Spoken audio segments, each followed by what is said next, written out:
Assalamualaikum warahmatullahi wabarakatuh. Bismillahirrahmanirrahim. Alhamdulillahi rabbil alamin. Liridallahi subhanahu wa ta'ala ila hadratin Nabil Mustafa Muhammad sallallahu alaihi wasallam wa ala alihi wa sahbihi ajma'in. Wa ila jami'i ikhwanihi minal anbiya wal mursalin wa syuhada wa salihin wal ulama ila amilin wa jami'i awliya illa fil alamin. Wa khususan ila al-musannif hadzal kitab wa usulihi wa furu'ihi wa ila jami' arwahi ahli al-qubur minal muslimin wal muslimat wal mu'minin wal mu'minat syai'un lillahi lana wa lahumul fatihah.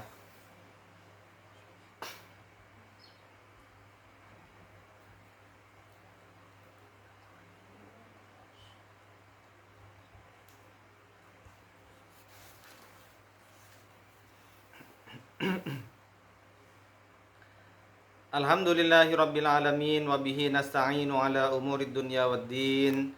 Wassalatu wassalamu ala asyrafil anbiya'i wal mursalin sayyidina wa habibina wa syafi'ina Muhammadin wa ala alihi wa sahbihi ajma'in. Faqala ta'ala a'udzu billahi minasyaitonir rajim. Bismillahirrahmanirrahim. Yarfa'illahu alladhina amanu minkum walladhina utul ilma darajat. Shadaqallahul 'adzim. Wa qala Nabi Muhammad sallallahu alaihi wasallam man salaka tariqan yaltamis fihi ilma sahalallahu lahu tariqan ilal jannah. Allahumma ja'alna minhum. Hadratal muhtaramin, para alim, ulama, kiai, punyai, segenap jamaah majelis ta'lim Darul Alimi yang dirahmati Allah Subhanahu wa taala. Alhamdulillah, kita masih diberikan nikmat kesehatan, keimanan kepada Allah Subhanahu wa taala, sehingga kita bisa kembali bersilaturahim di dalam ngaos sesarengan kita ilmunipun Allah Subhanahu wa taala arupi ngaos kitab-kitab diniyah. Semoga senantiasa silaturahim kita, program kita ini diberkahi dan diridhoi Allah Subhanahu wa taala, dan kita semua kelak mendapatkan syafaatipun Kanjeng Nabi Muhammad sallallahu alaihi wasallam. Jamaah yang dirahmati Allah Subhanahu wa taala, mari kita awali dengan iftitah. Bismillahirrahmanirrahim. Qala al-musannif rahimahullah wa nafa'na bi 'ulumihi wa asrarihi fid dharain amin.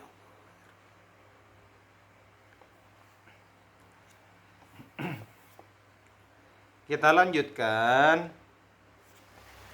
Yang menjadi pembahasan kita sebelumnya adalah di dalam kajian kitab Matan Ghaya wa Takrib.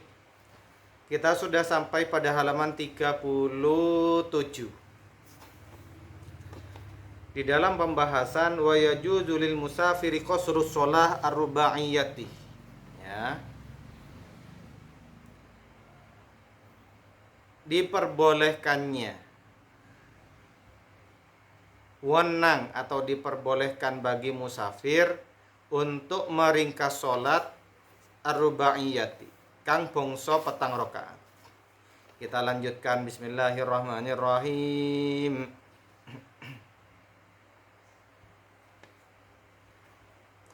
Wa ayyakuna muaddiyan li sholati rubaiyati wa ayyakuna lan nyento ana iya wong muaddiyan iku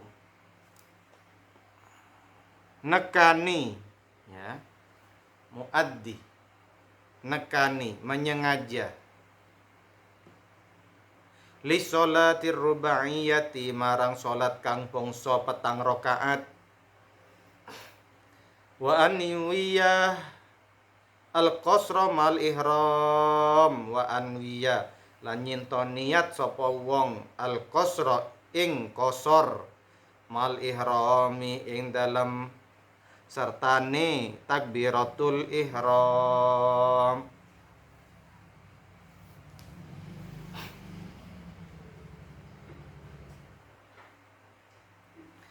Sehingga seseorang yang kemudian dia melakukan qasornya sholat karena sebab musafir, maka harus dia itu berniat meringkas sholatnya yang bangsa 4 rakaat tadi mal ihram ing dalem sertane takbiratul ihram, takbir yang pertama yang menjadi rukunnya sholat.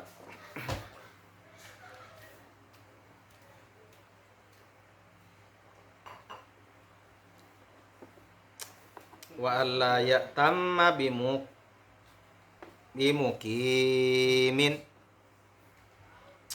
wa alla ya'tamma bimukimin lan yen to ora manut iya wong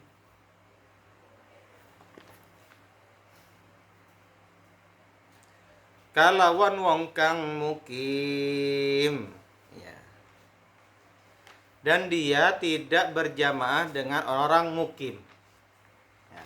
Dengan orang yang penduduk lokal setempat pada daerah atau wilayah itu. Kenapa begitu? Karena beda status. Dirinya sebagai musafir tidak boleh kemudian dia berjamaah dengan orang mukim atau penduduk lokal.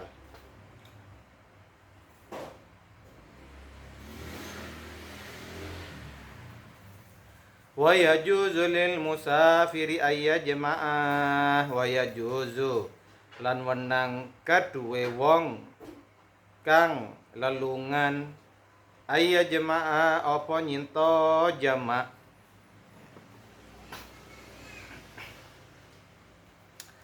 Pada penjelasannya yang nomor 2, cara lelungan kutu ono 16 farsah kurang luwe 80 kilometer, ya. Surabaya Tuban itu bisa, Surabaya Malang itu bisa, Surabaya Pamekasan itu sudah bisa, Surabaya Jakarta apalagi, ya, lebih dari 80 km.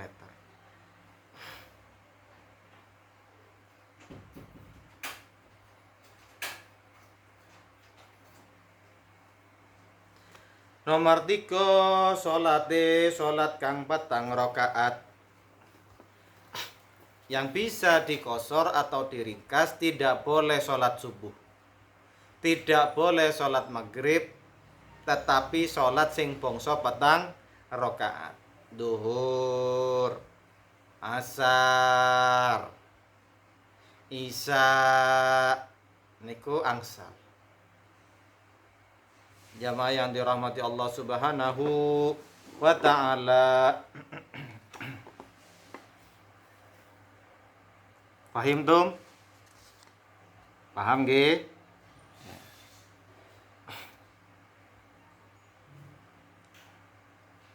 Nomor sekawan kudu niat kosor nalika takbiratul ihram.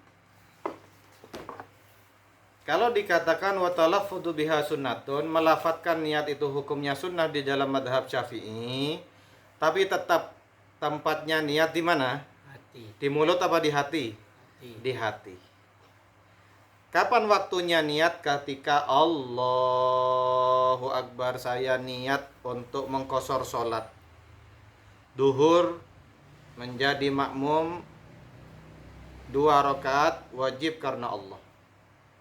Itu adalah dikatakan di hati bersamaan dengan takbiratul ihram. Loh Pak, gimana sulit lama? Itu apabila belum terbiasa. Kalau sudah terbiasa, jamaah yang dirahmati Allah, bahasa hati itu jauh lebih cepat daripada bahasa lisan. Oke. Kita misalnya sekarang membayangkan Monas, kita sudah sampai langsung. Bahkan kurang dari 1/10 detik sudah membayangkan Monas di Jakarta. Kita bisa membayangkan di hati ini yaitu Masjidil Haram atau Ka'bah, kita sudah langsung bisa membayangkan. Begitu cepatnya gerak-gerik hati. Jamaah yang dirahmati Allah Subhanahu wa ta'ala. Begitu juga, begitu cepat dan begitu mudahnya niat. Karena niat itu tempatnya di mulut apa di hati? Di hati.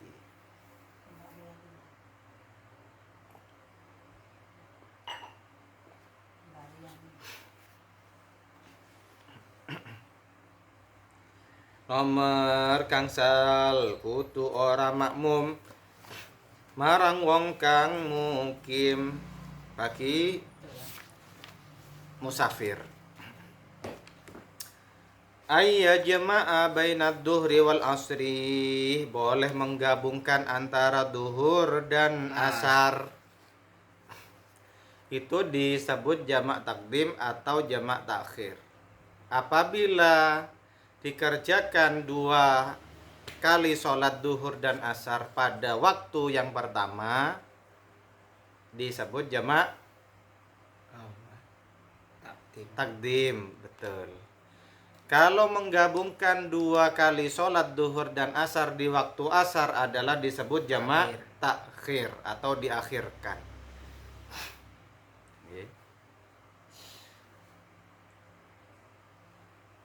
Kemudahan bagi orang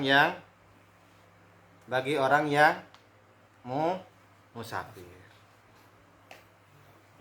Subhanallah. Hatta kepada orang yang musafir itu tidak boleh meninggalkan sholat. Apalagi yang tidak ada kesibukan apapun, dia seorang mukim, terus dia meninggalkan sholat, naudzubillahi min dalik, wal'iyyadubillahi min syarri dalik.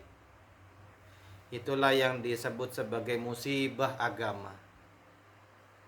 Musibah dunia menurut para arif billah tidak sebegitunya dibandingkan dengan musibah agama.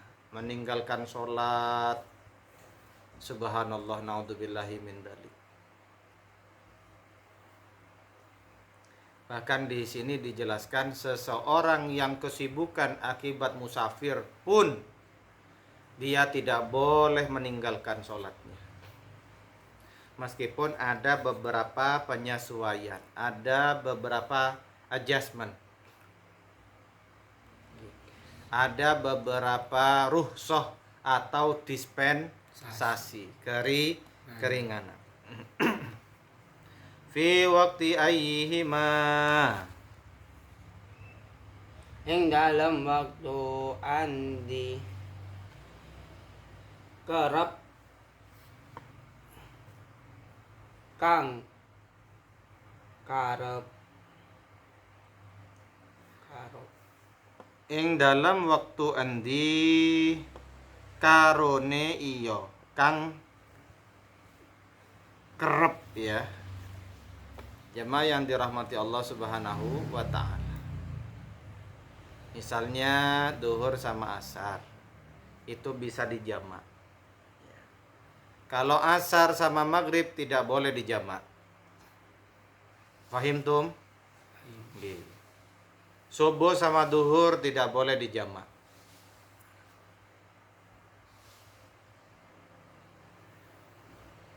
Kemudian isya sama subuh tidak boleh dijamak. Yang boleh dijamak adalah waktu kang kerep. Contoh, duhur, asar, maghrib, isya. Nah, itu yang boleh dijamak. Jamaah yang dirahmati Allah Subhanahu wa ta'ala. Sya'ah kang karep, ya, maksudnya sya'ah kang karep, ya, diperbolehkan. Kalau misalnya mau dilaksanakan sendiri-sendiri pun boleh. Okay. Duhur dikosor pada waktunya duhur, nanti waktunya asar dia lakukan sholat lagi, tetapi dia ringkas, dia kosor, tidak dijamak dengan duhur, boleh, tidak harus. Dijamak atau digabung waktunya 2 sholat juga tidak apa-apa, menjadi satu waktu. Begitulah Allah memuliakan bagi orang musafir. Subhanallah.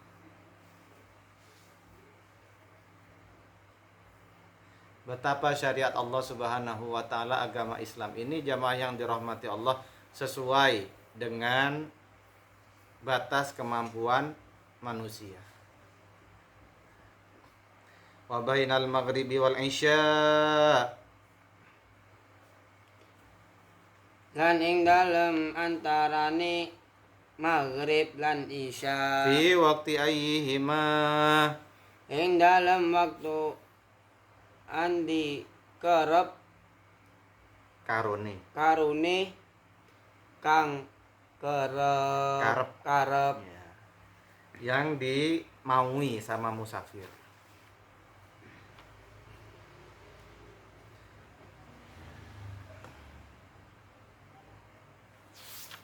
Ada suatu penjelasan, wong kang musafir kena ngumpulake salat duhur lan asar ana ing salah suwijine waktune duhur lan asar, lan kena ngumpulake salat maghrib lan isya ana ing salah suwijine waktune maghrib lan isya.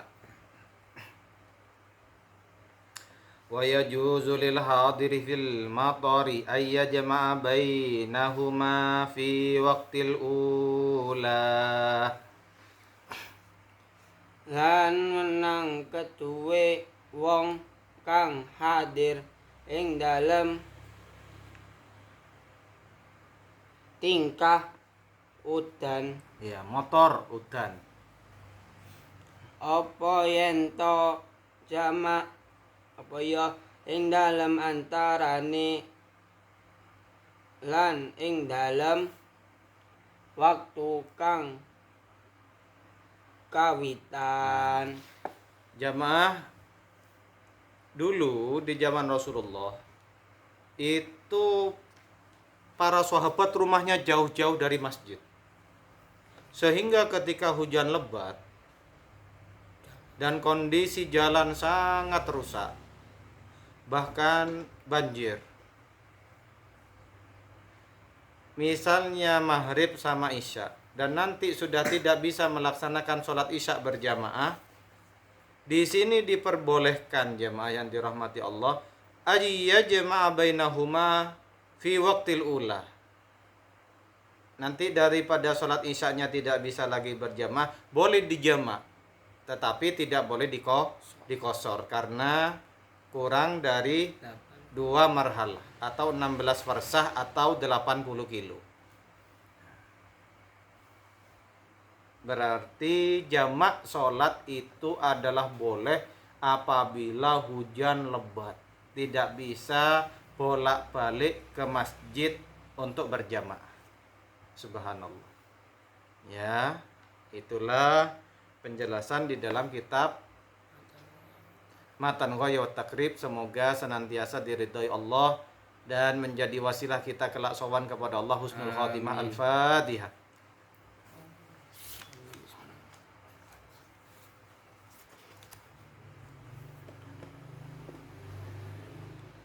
A'udzu billahi minasyaitonir rajim. Bismillahirrahmanirrahim. Allahumma shalli ala sayyidina Muhammad wa alihi washabihi wasallam. Alhamdulillahi rabbil alamin. Allahumma aghnina bil ilmi wa zayyinna bil hilmi wa akrimna bit taqwa wa jammilna bil afiyah.